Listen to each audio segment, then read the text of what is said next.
Hello everyone, my name is Gitte. I teach Information and Communications Technology to university students. Now, ICT students are not exactly known for their conversational skills, so some days I feel like ICT actually stands for I can't talk.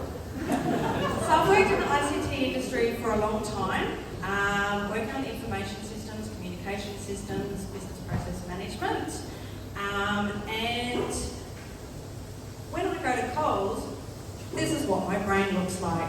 So I'm that person where it comes to the checkout and I'm going, right, David's on. Even though he's got the most amount of people, I know that the young kid who doesn't want to be here, the two ladies that are really slow packing, I'm going to jump on David's queue. I'm constantly analysing. So a few years ago, I decided to embark on a PhD. So people think you're really clever when you're doing a PhD. But then I tell people it's on social media. And social media is not as interesting as some PhDs. Imagine if I was doing this for 4 years. Or imagine if you were doing this for 4 years. It would certainly make Christmas a little bit interesting. And who would have thought a PhD could get you to the Olympics? So, I like to think I'm pretty good at social media. This is my dog Coco. See, just over 40 likes. My husband, my best friend, they like our pages.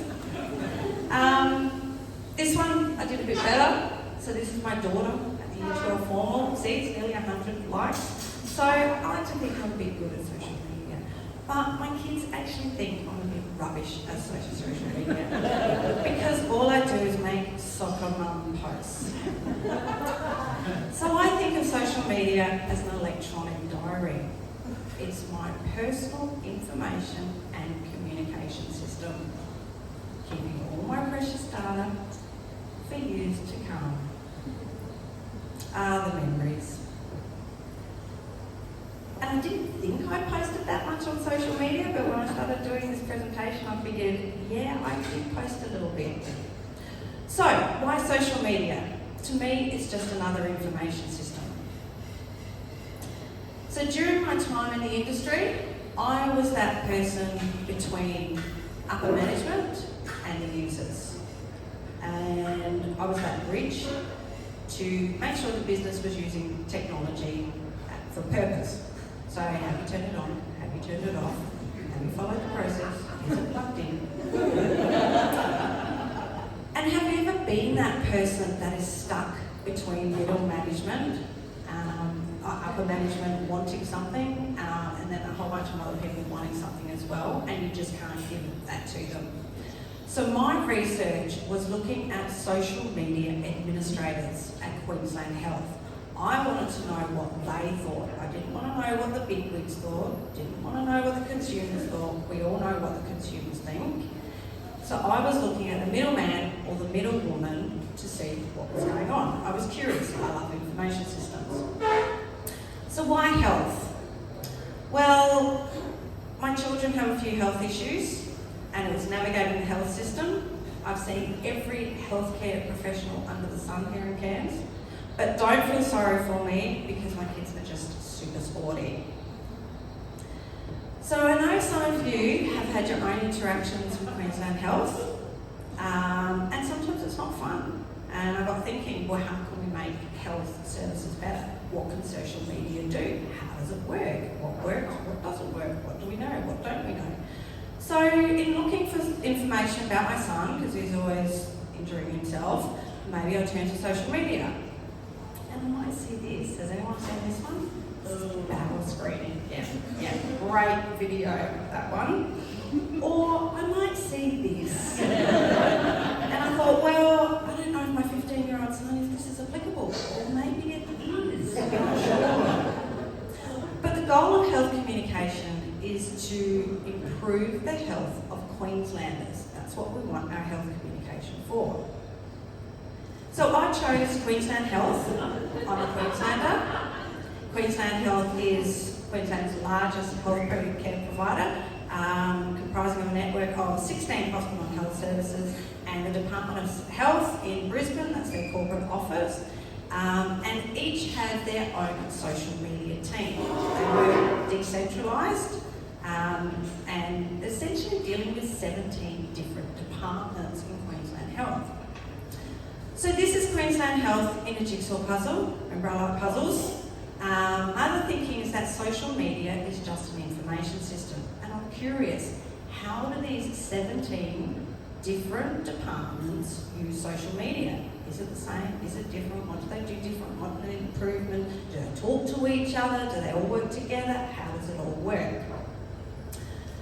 So in my research, the results showed that a huge benefit to social media is that it's quick and efficient communication. So take, for example, here, the Torres and Cape Hospital and Health Service.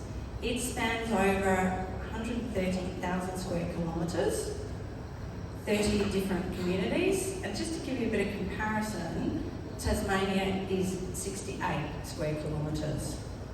So how do they do it? They basically said to me, we couldn't do what we do without social media because it's such a big space. So part of Torres Cape Hospital and Health Service is they actually need to get people to work in the area. So social media is used for also recruitment. Trying to get nurses to work in the far north where there's crocodiles on the beaches, although nurses in aged care should be used to dealing with old and wrinkly things.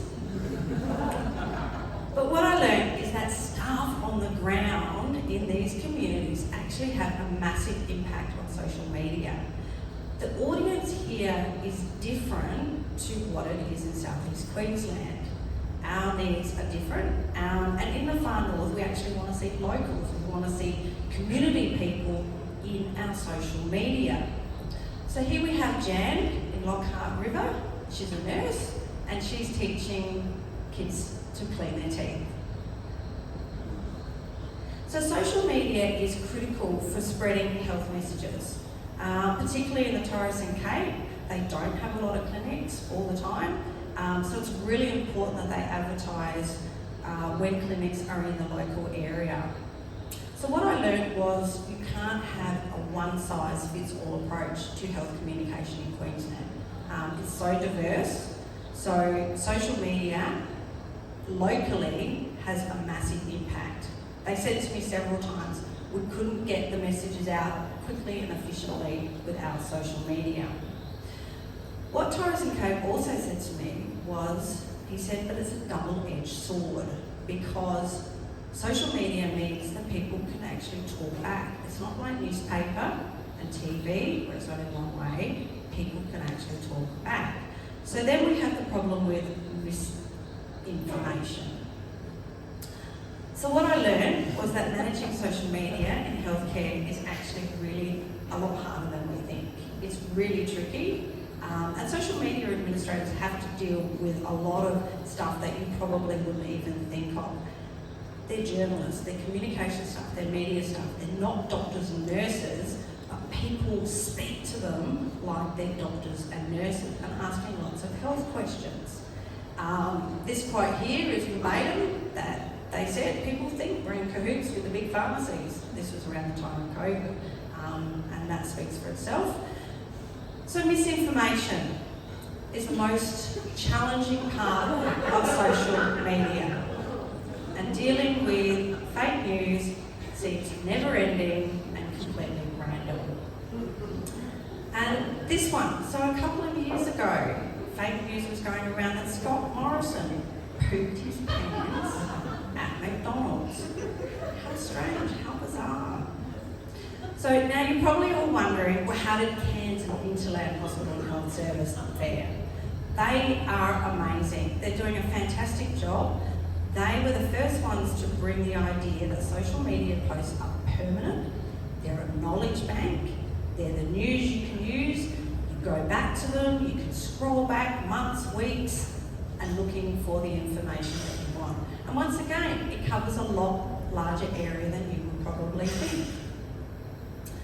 So localised news is really important. Did you know that if you're travelling for health. There is additional funding if you have to travel from Cairns. And my favourite is there's a new wellness consultant in Cairns Emergency Department, and it's a dog, but he doesn't do CAT scans. And so there's a lot of crap online, and if you're under 50, did you know you can actually get a bowel screening kit? You can request one online. So while I'm talking about local social media, we can't forget our southern neighbours. Okay? Wall licking is not an issue at Townsville University Hospital. So this information was posted, let me set the scene. It was COVID, beginning of January 2022, COVID, Queensland was getting smashed with the Omicron craze, and people were going a little bit stir crazy. So Townsville told me the story. They said, well, what do we do? This was going viral on Reddit. Do we say something? Are we offending people? Wall lickers are already offended. They were genuinely concerned on how to manage the situation. Do we just hope that it goes away? But what happened was it actually ended up on mainstream media. It ended up on the news. So they had to say something. But this was what was going around on Reddit. And people honestly believed it. It looks legitimate. And it did, it offended the wall lickers. But they managed it, as you saw. So, social media is complicated, it's messy, it's permanent, it's unpredictable, but it's here to stay.